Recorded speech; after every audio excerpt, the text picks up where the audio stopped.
Mrs. Carmen is a Yemeni human rights activist, politician, and journalist who was awarded the Nobel Peace Prize in 2011. She's been inducted with the Arab Spring, been named as the most rebellious woman in history by Time magazine, and has won numerous other accolades. Today she'll be sharing with us her insights and experiences in talking about the issue of terrorism, the problem and the solutions, and where we are in 2018 moving forward. I hope you'll all join me in giving a very warm welcome and assalamu alaikum to the World Cup. Thank you.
Regimes fight against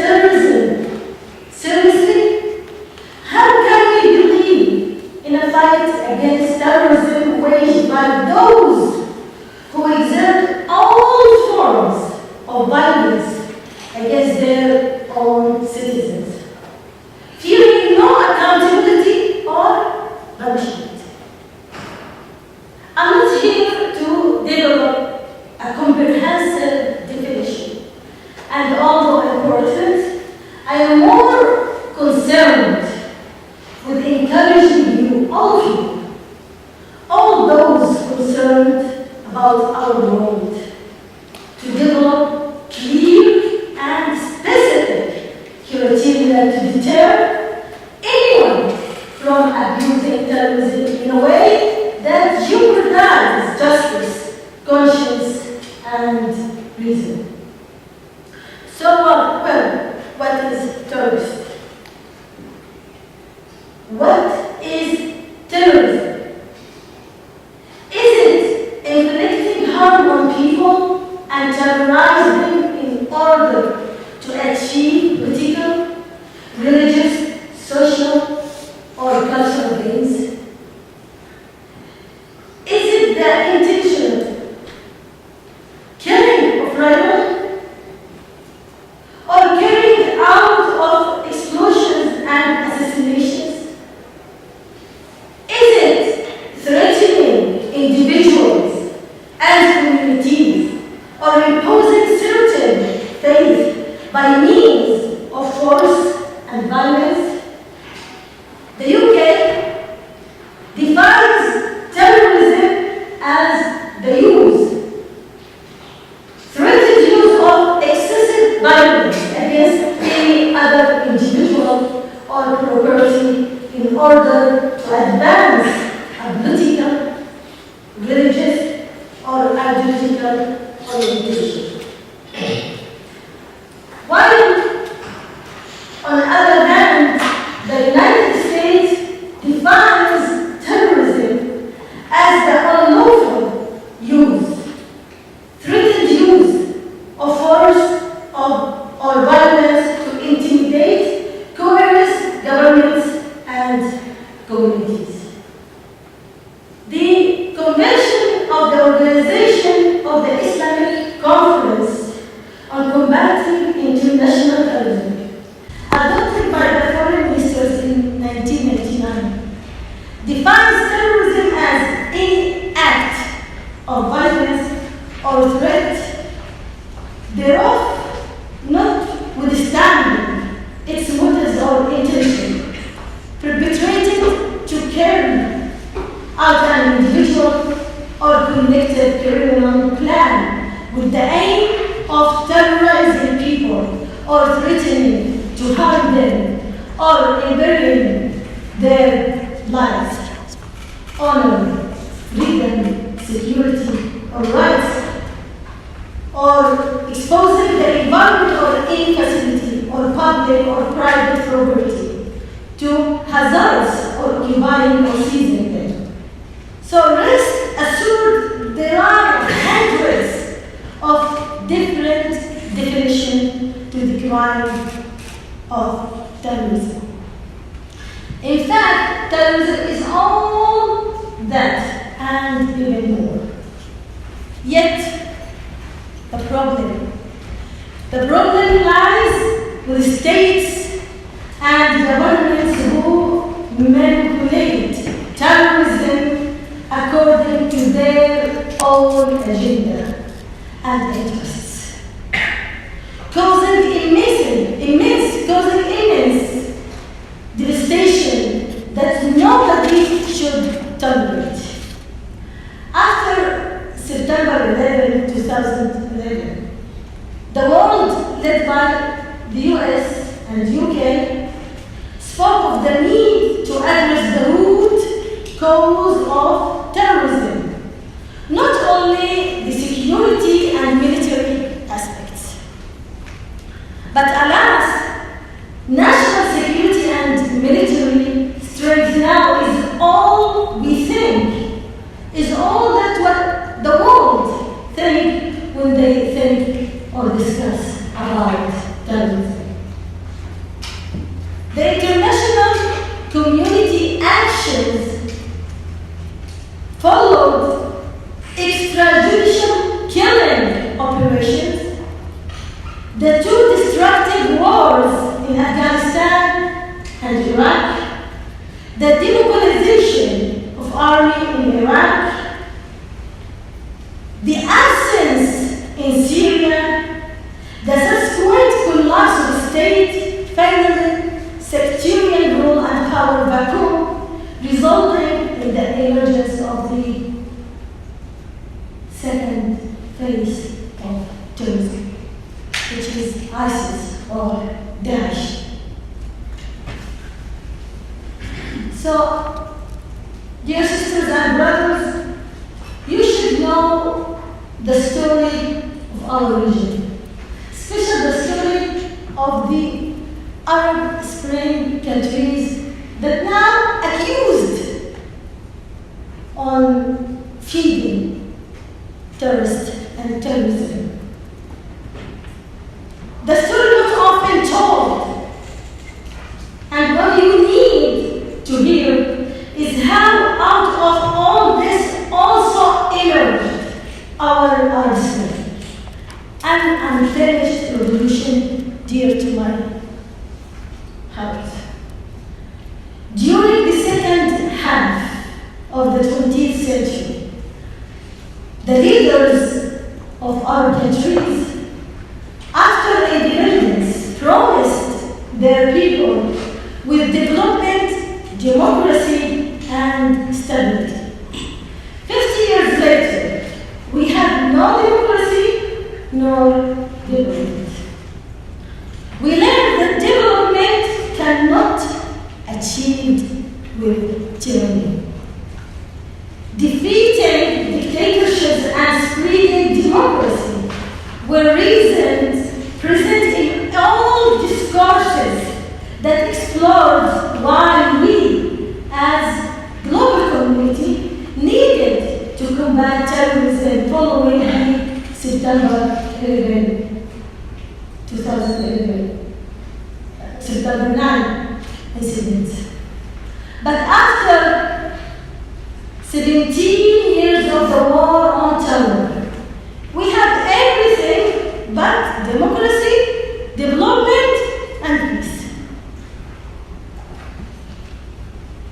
Despotic regimes have monopolized power, force, money, and trade, controlled actions and reactions, leaving our societies fragmenting under false stability by claiming to fight extremist and terrorist groups.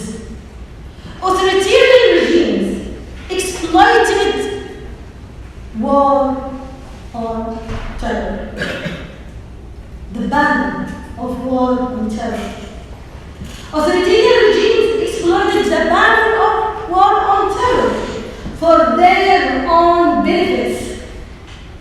The dictators have used people's misunderstanding of religion as a weapon against demands for democracy and human rights. Apparently, the war on terror was just an excuse for killing people in their homes and the destabilization of an entire continent. Most ironically, these dictators asserted that without their violence, the only alternative would be terrorism. But the real alternative they couldn't foresee was our Arab Spring.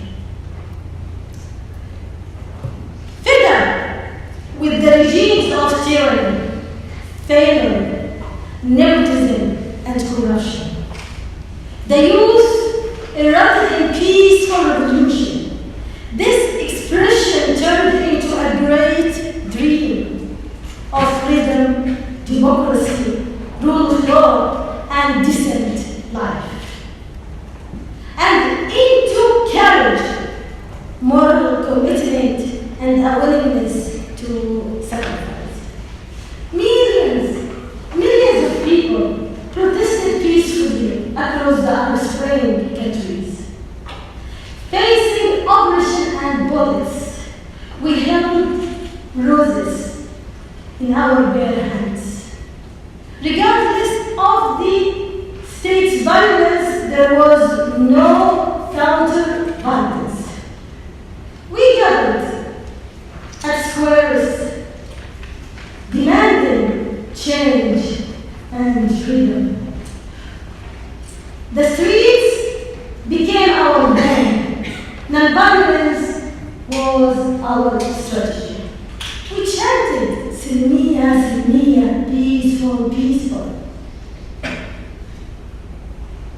The youth of the Arab Spring succeeded peacefully in the first step of the peaceful revolution and brought down the head of corrupt tyrannical and mismanagement government in Tunis, Egypt, and Yemen. And we can say that Libya is one.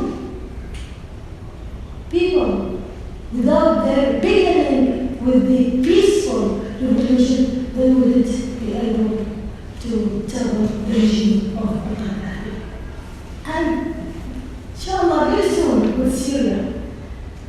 But with those four countries, Yemen, Egypt, Tunis, and Libya, people there, they started moving confidently toward the establishment of a state of justice, democracy, and law. But unfortunately, an ugly counter-revolution confronts them. A counter-revolution led by the collapsed regimes and backed by their regional and international allies. It is counter-revolution with many faces: military coup, sectarian militia, occupation, terrorist groups, and war. Today, for wanting peace, we are asked to make a false choice between dictatorship and terrorism. The choice is presented by the dictatorship and the international powers that back them under the rules of war on terror. Under the banner of war on terror, they seek to revive or recreate the collapsed dictatorship through fueling their forms of state terror. In Syria, we all know very well that when the revolution erupted in 2011, Al-Assad's regime called sectarian militia, Hezbollah in Lebanon, and Jabhat, Asad al-Haq in Iraq, Iran with its revolutionary guard, and Putin in Russia to fight the survival battle with him, bombing the cities. Cities such as Al-Mosul, Raqqa, and Halab, Aleppo, are crushed. Tens of thousands, not tens of them, tens of thousands disappeared. 500,000 are killed. Millions are displaced in a sectarian re-engineering of the Arab demography, all under the pretext of the war on terror. Imagine what a world is this, where Syrian children and civilians are killed by explosive barrels and chemical weapons, all this again under the pretext of the war on terror. We cannot speak of fighting terrorism in 2018 without addressing this type of state terror. Indeed, do you plan to fight terrorism with the same media propaganda of dictators like Abdel Fattah al-Sisi in Egypt? Sisi's coup detained 60,000 in prison, including an elected president, after the fiercest and free election in the country's history. Since then, the world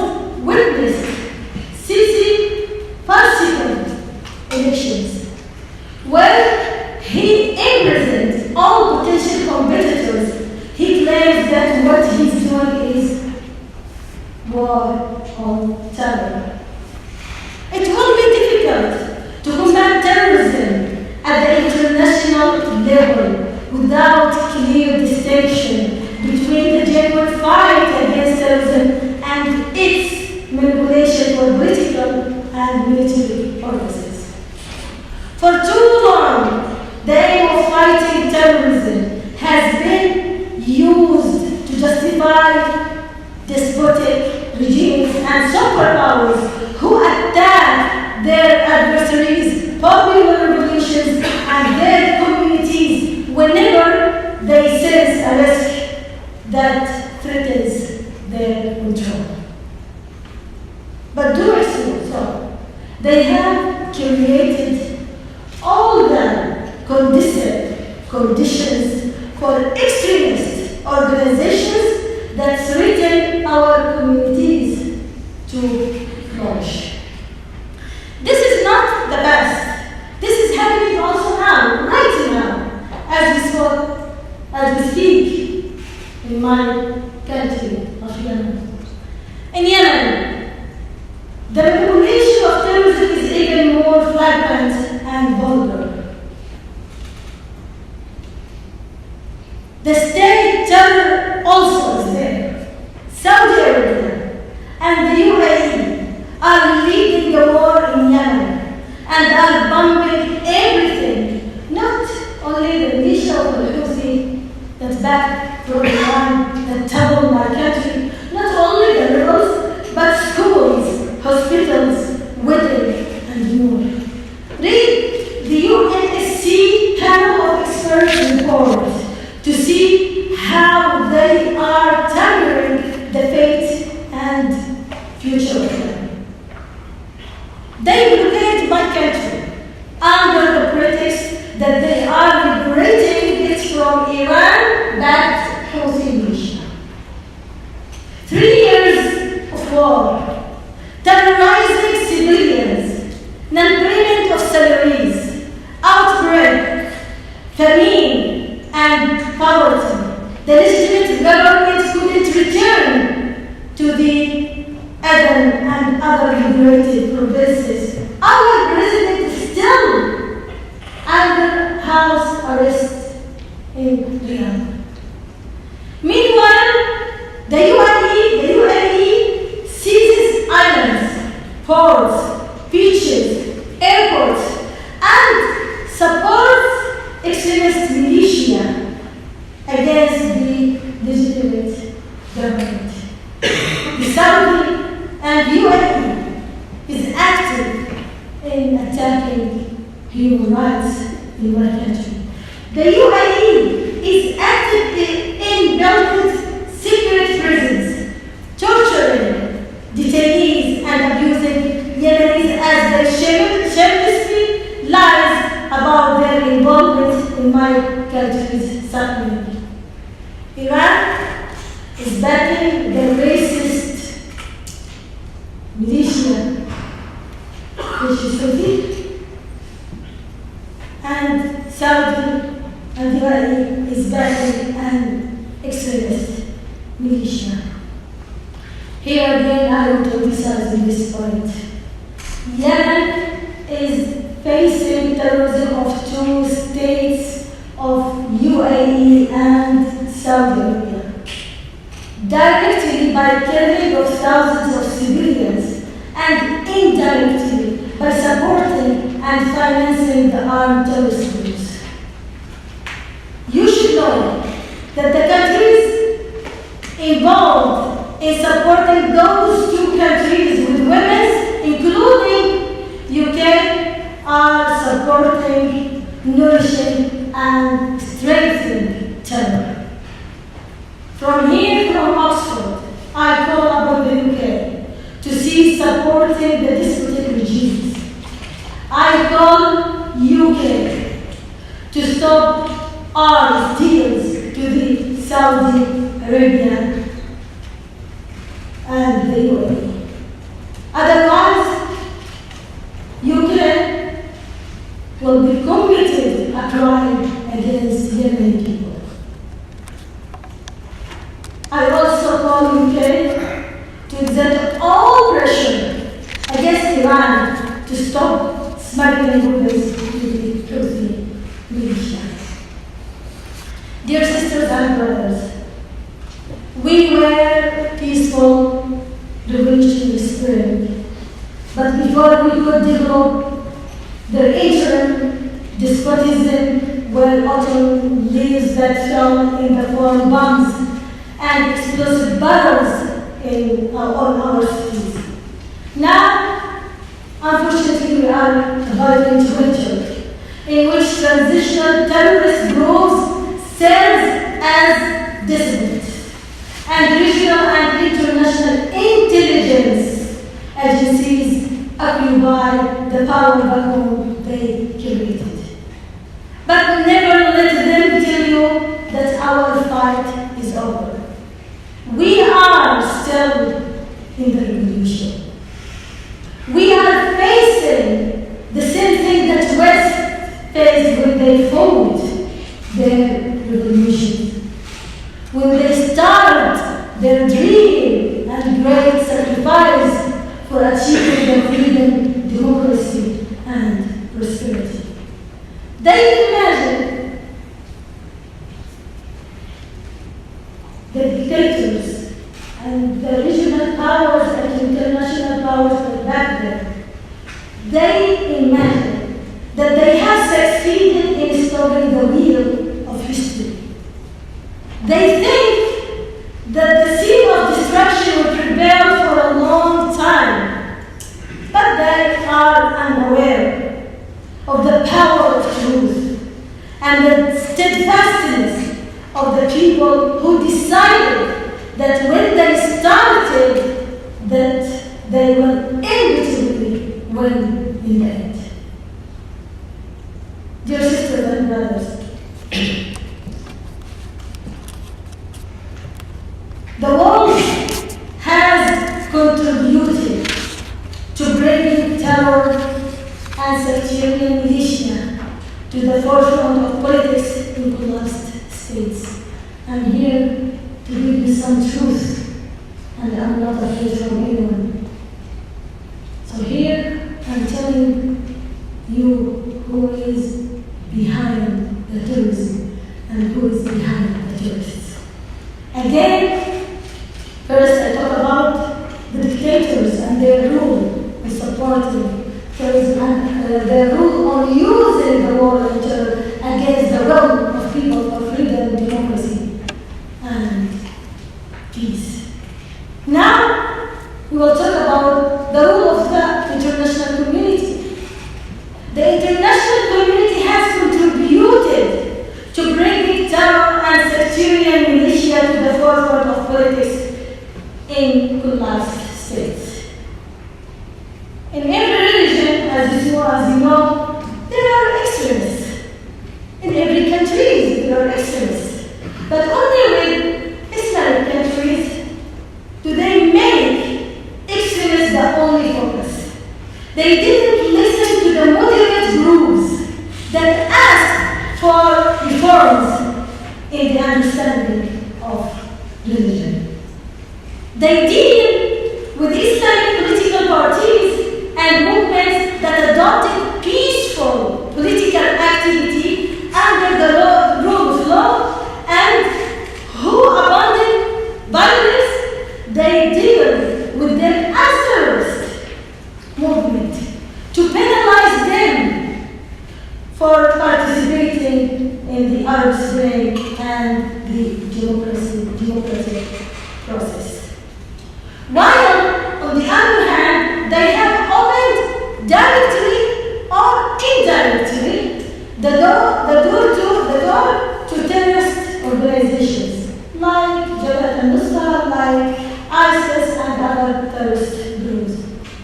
They wanted to curtail the chance for freedom of Arab shown during the peaceful protest and nullify our calls for change and for human rights.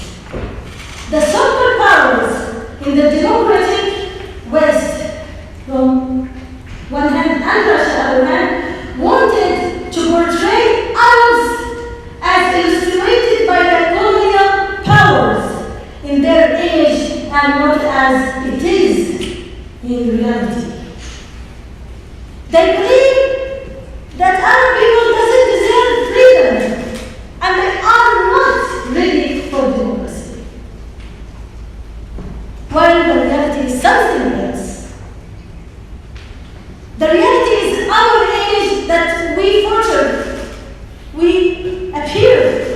in the Arab Spring 2011, with hundreds, thousands of people, of aspiring faces, hoped for progress, freedom, dignity, justice, and rule of law.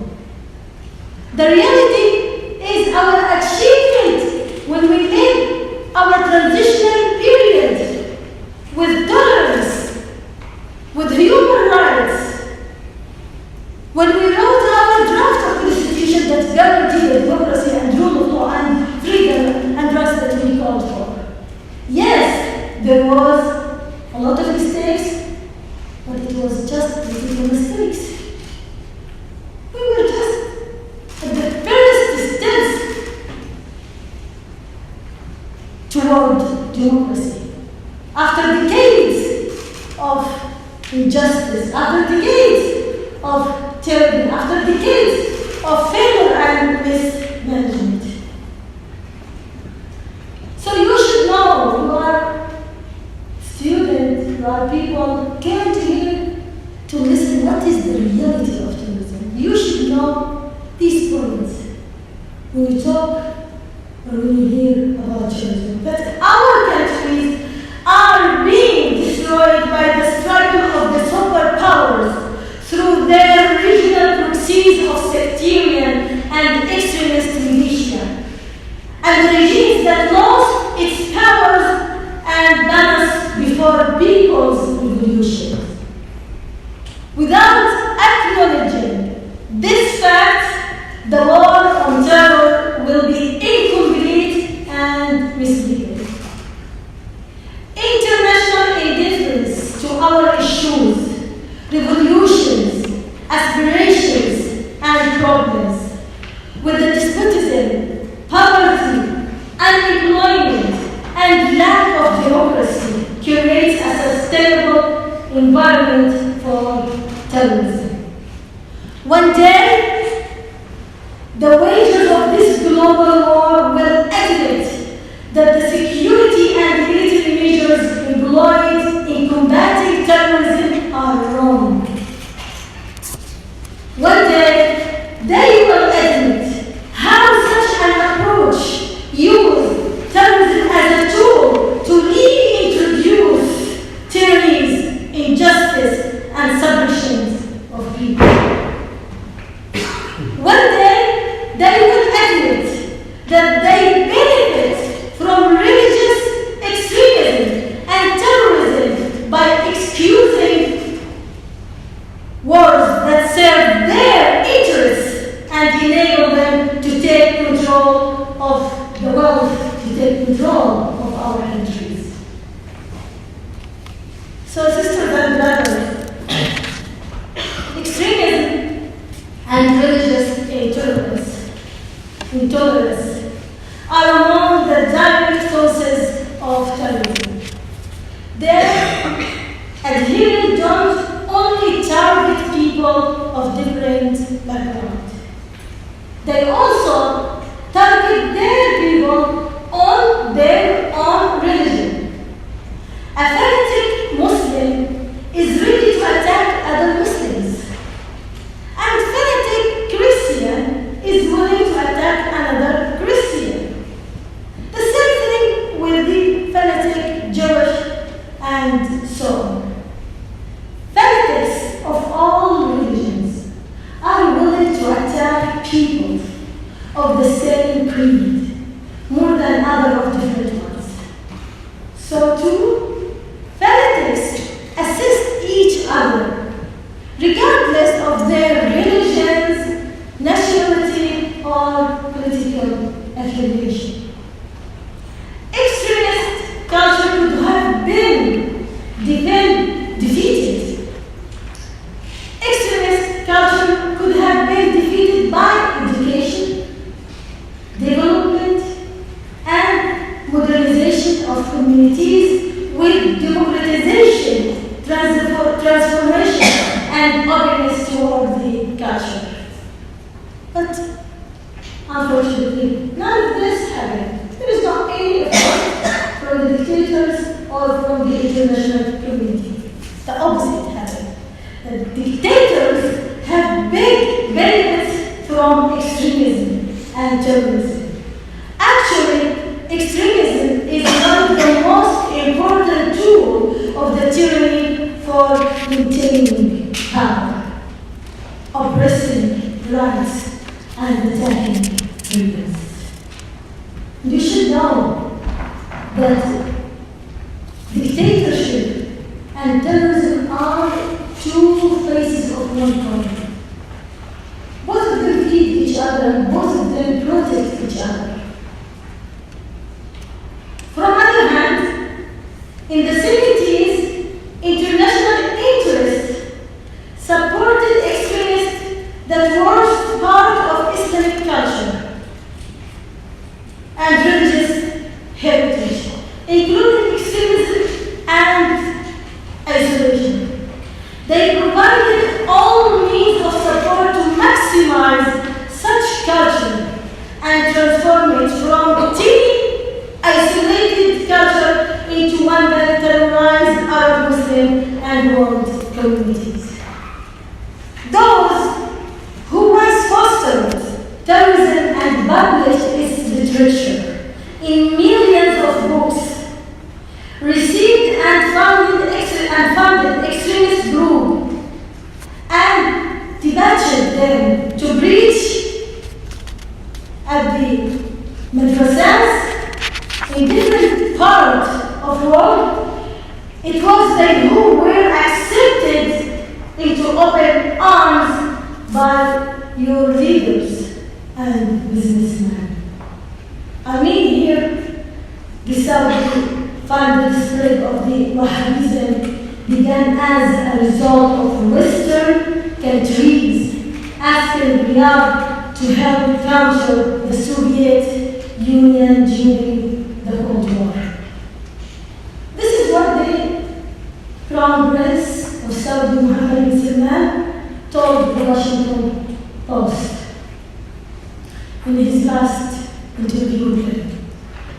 Speaking to the Washington Post, this message that Saudi Arabia's Western allies urged the country to invest in madrasas overseas during the Cold War in an effort to prevent encroachment in Muslim countries by the Soviet Union.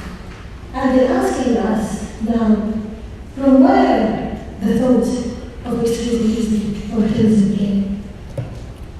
Now, Mohammed bin Salman said he wishes to change. But what kind of change do we see? Change by alliance with Mohammed bin Zayed, the Crown Prince of the UAE, leading the counter-revolution in Arab Spring countries, waging war against people who dream for freedom and democracy, waging war against those people who want to make religious reforms, who want to reach to really sustainable peace. Change by combating the transformation chances created by the peaceful revolution. Change of killing the enemies occupying the country. Change by supporting directly terrorists in my country.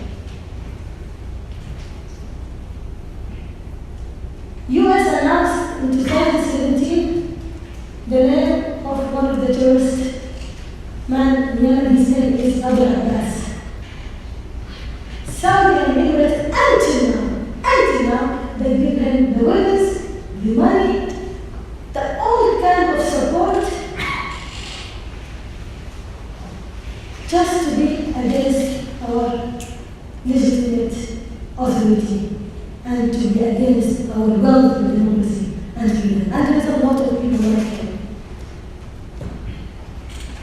So, dear sisters and brothers, when I think of terrorism, I reflect on the global war on terror, is how such war is interrelated to ongoing conflicts and wars in our countries. We, Arab and Muslims, are suffering twice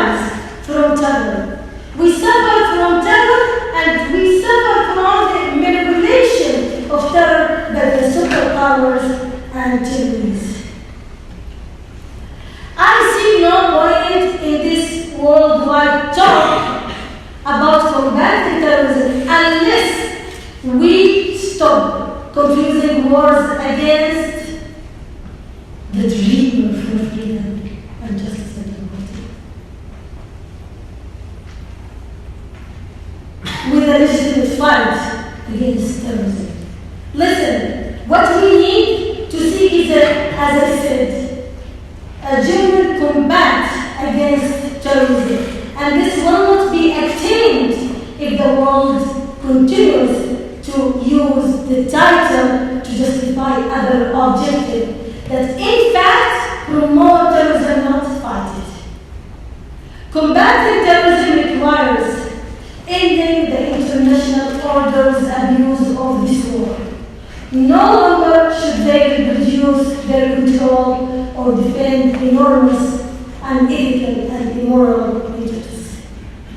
As it stands now, the war on terror is stained with the blood of many innocent, the blood of courageous, the blood of people who died in the hope of building a better future. We must say loud and clear as an international community that believes in democracy, tyrannical wars don't combat terrorism, rather they allow it to flourish. We must lift the cover of state terror and modern era assassins. We must call the tyrannies. We must call Assad tyranny, for example, both as a dictator and as a terrorist. Terrorism cannot be fought by killing people. Rather, it can only be fought by reviving them and supporting their emancipation from dictatorship's chains in whose darkness, death, extremism, and hatred reside. If the world is serious about waging war on terror or combating terrorism, it needs to do so through supporting the democracy, supporting the religious reforms that we call for, freedom of expression, democracy, and rule of law. It needs to support education of our girls and boys, the cessation of poverty, and the acceleration of development. Most importantly, again, the world needs to stop funding despotic wars and enabling the killing of our people. Despots not only uses extremism for their own benefit, but pretend to fight extremism as a way of receiving international support. Terrorism is as unequally detested and ugly issue as despotism. What continues to happen to Rohingya Muslims, to Syrians, to Iraqis, to Afghans, to Pakistanis, to Palestinians, and to the people of my country, Yemen, is nothing but an outcome of their marriage. Why does the international community put us before bad and worse choice between despotism and terrorism? Can we fight both terrorism and tyranny? Of course, we can, and we must, and we will. Peace doesn't only mean to stop wars, but also to stop oppression and injustice. We will not allow terrorism to be the scapegoat of despotism. We will not do that. We will not allow terrorism to be the scapegoat for despotism. Each fair, effective war against terrorism is a war against dictatorship. Each struggle against dictatorship is a struggle against terrorism. Terrorism and despotism are on one side. Remember, terrorism and despotism are on one side. You and I on the side of humanity, freedom, and peace. I assure you that all this cross, we will win this battle. We will not give up. We will not let the dictators, the counter-revolution, the terrorist group to defeat us. Our will to live in freedom, dignity, and right is greater than those who seek to oppress us. Our destiny is with freedom, democracy, and love. This is our promise to all the people around the world and our promise to our people. Thank you so much.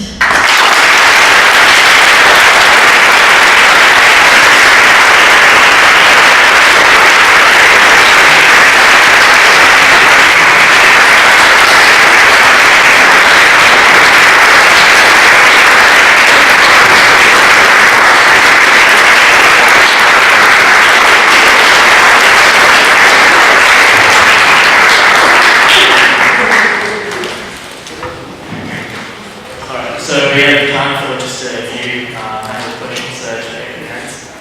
Sir.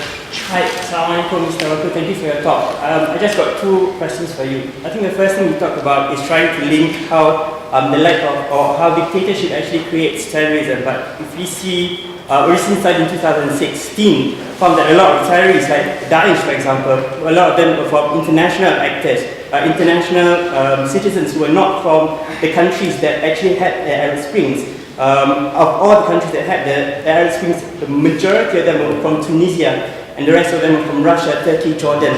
So what have you got to say about that? Secondly, you talk about how the moderate forces of Islam, especially people, institutions like Al-Azhar, for example, during the Arab Spring, they were conspicuously silent, and even the Grand Mufti, like Sheikh Ali Boma'ah, was also kind of 50-50 behind Mubarak as well. So even moderate voices in that sense were supporting the counter-revolution that happened against Morsi. So what have you got to say about that? Thanks. I said it in my speech that unfortunately that religion has been used by those dictators. And unfortunately the dictators use the religious people to attack the human rights and to attack the freedom. And that is exactly what happened in our Islamic countries. And you mentioned as an example in Egypt, with Ali Jum'ah, for example, who said that killing people in the squares in Rabaa, it's something illegal. And in Yemen, for example, we have a lot of fatwas that supported the dictator, Ali Abdullah Saleh, encouraging Yemeni people to don't go against him. They said it's in religion, you should, as people, should obey to him. You should, this is the religion. You as women should stay at the house, don't go to the street, and don't go with men. It's haram, it's forbidden. So there is many examples of fatwas that they've been used by the dictators to be against the human rights. So because of that, I said, this is one of the things that create terrorism. This is one of the things that extremism, it's something benefits the dictators, and because of that, you see the dictators don't support any kind of religious reforms.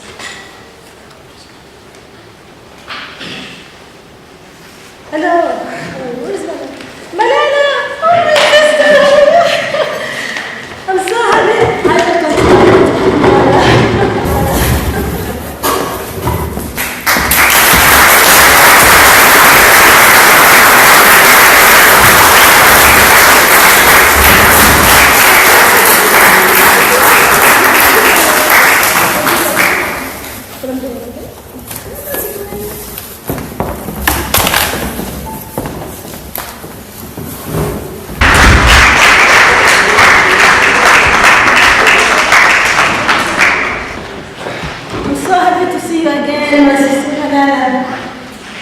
Oh my God, she's a really a good model of those people, of the courageous women who fight and struggle for justice, who fight terrorism and extremism. You win, and other people will win like you. I'm so proud of you, my sister. I'm so proud of you. You can't imagine how you give a big medal for those women, for those men, for those kids, for the adults that really want peace. Thank you so much. And thank you for all of you.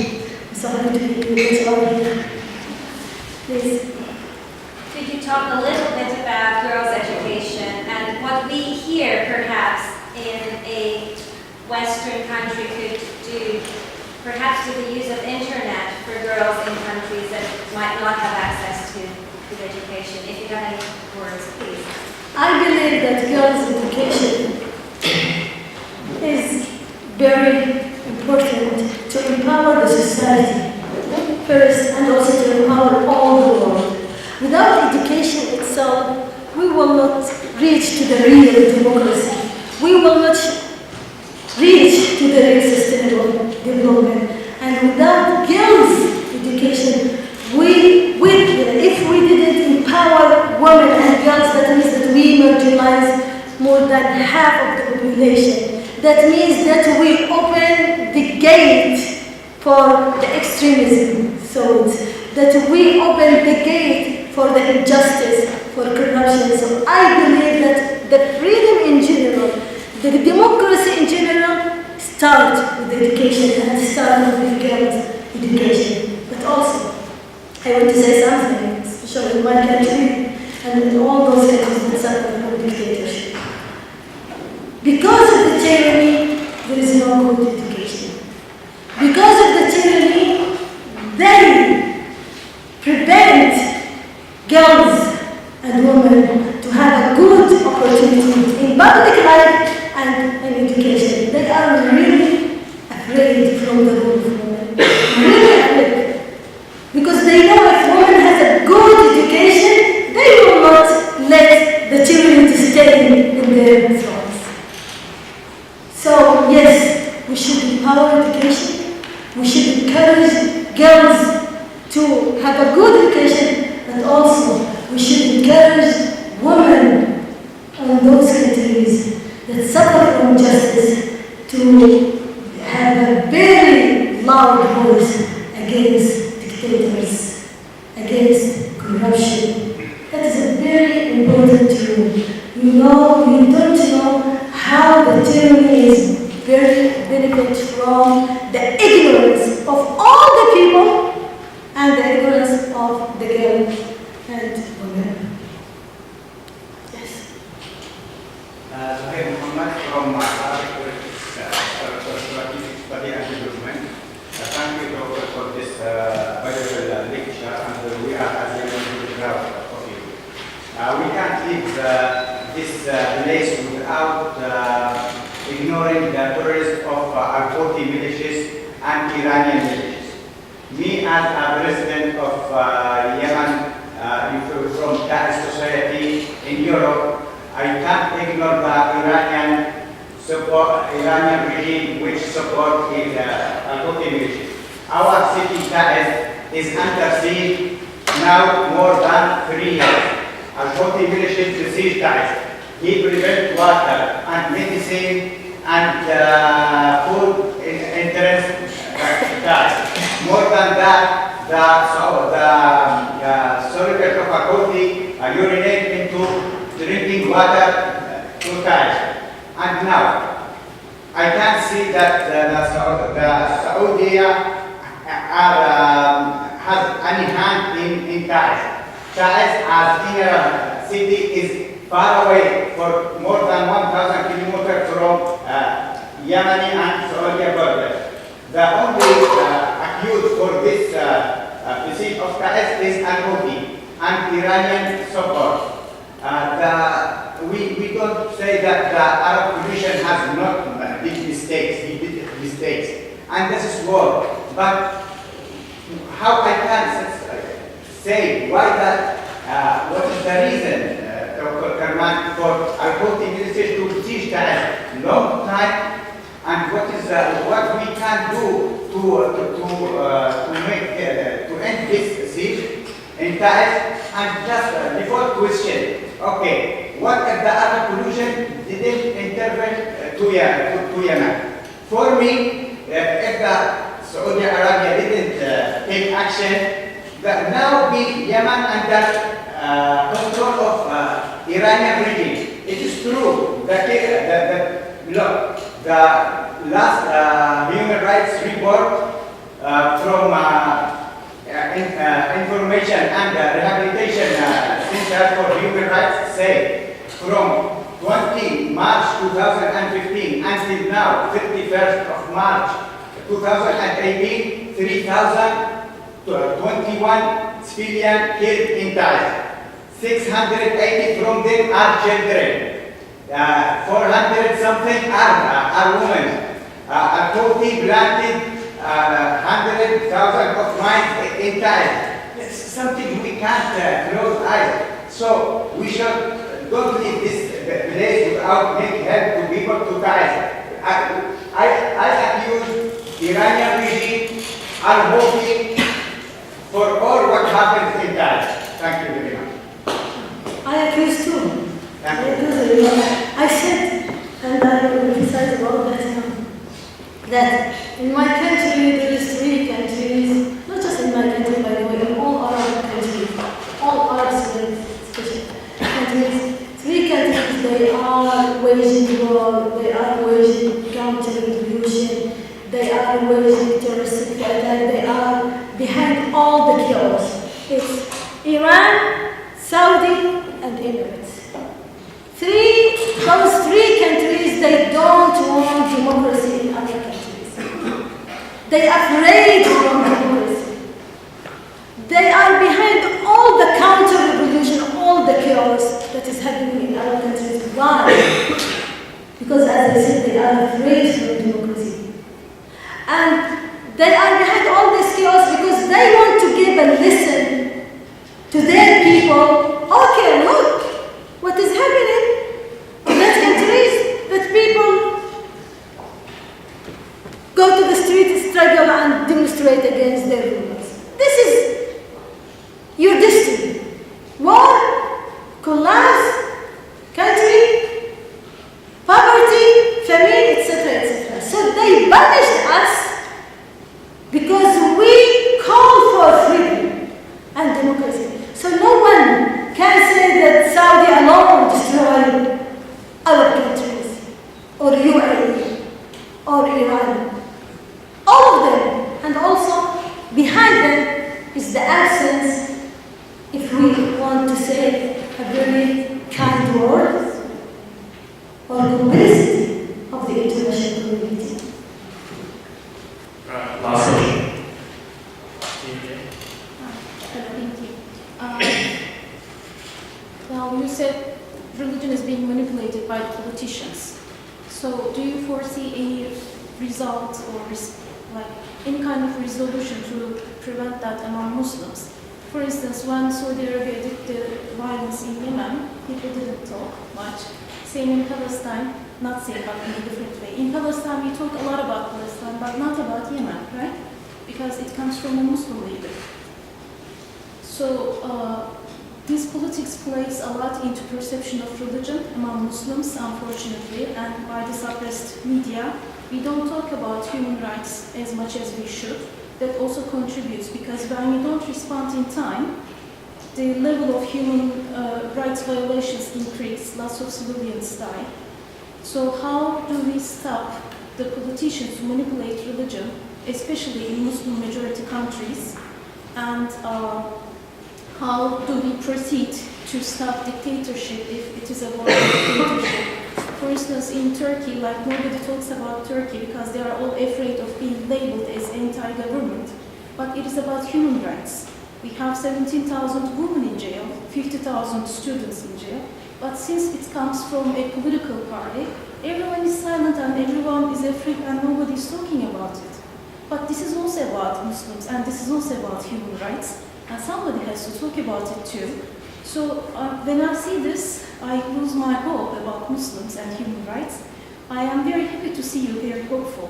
Like, how do you find that hope, where does it come from, and how do we stop this manipulation coming from politicians about religion, and at the end, all the civilians suffer from all these injustices? Look, I really believe in the future, and I really believe in people that made and still making a big sacrifice for reaching to the freedom and democracy. And I believe with all those tyranny, we will not reach to the moment of a real representing of the human rights in general, and also our human rights values in general, and also our religion values in particular. So it's very important to support those moderate people, to give them the chance to spread their thoughts. It's very important to allow the people to act expression rights. So without expression rights, those moderate people, or those people who want to how can I say it in English, want to appear the real views of our religion, well, all of them, and most of them they are in jail. Most of them they've been attacked by terrorists that is backed from a dictator. So always, I said in my region, that the solution key is standing against dictators. And we made it, by the way. When we made our great revolution against the dictator, I will give you just an example. Ali Saleh, when he was the president, he funded and supported most of the extremism in my country. Not just the extremists, he supported the terrorists and Qaeda. He gave them land, he gave them money, he gave them weapons. I made tour around the world, and I told, especially the US, I told them, don't believe, and here in Britain, I told them, don't believe Ali Abdullah, don't believe the dictator, Ali Saleh. He is the one who supports terrorist attack for many reasons. One of the reasons is to take the money from you under the banner of war and terror. And other reason is because he used this slogan to attack his opponents. They said, no, tawakkul, because you are against him, so you said that. Now, after 12 years of meeting them, the reports of the Security Council talking about the relationship of Ali Abdullah Saleh with the Al-Qaeda. So it's very important to know when they blockade the expression rights, they direct and indirect support terrorism and extremism. In my country, the dictator was supporting the terrorists directly. And I give you another example. India. Now, Saudi and Emirates support terrorist group terrorists. Abu al-Abbas, he is a person named as a terrorist in last October from the US, that he is a terrorist man. And now UAE and Saudi support him. Why do they support him? Why? By money, by women, by etc. Why do they support him? Why he is a terrorist? Because they are against democracy, because they are really benefited from the extremism. They are their tools to oppress other people. So for me, my first struggle is to reach to democracy, to reach to the freedom, and freedom and democracy will not be achieved with those dictators and with those with the support that they had from the international powers. Thank you for coming, and that was extremely insightful. Can you show me now, please come for an amazing evening? And so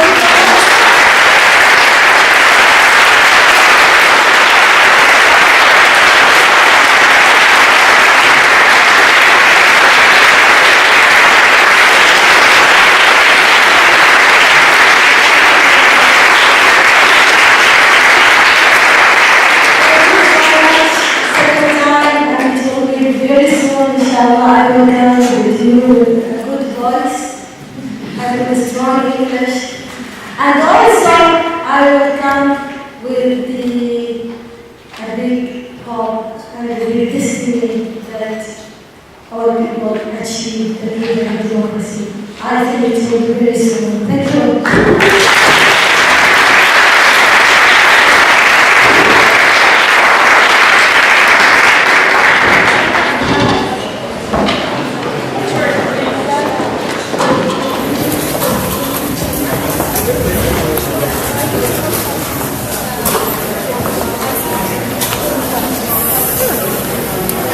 What's your name? I know. Yes. Hello, nice to meet you. Are you in PPE together? Oh no, we're just at the same college. I'll meet you. Nice to meet you. السلام عليكم.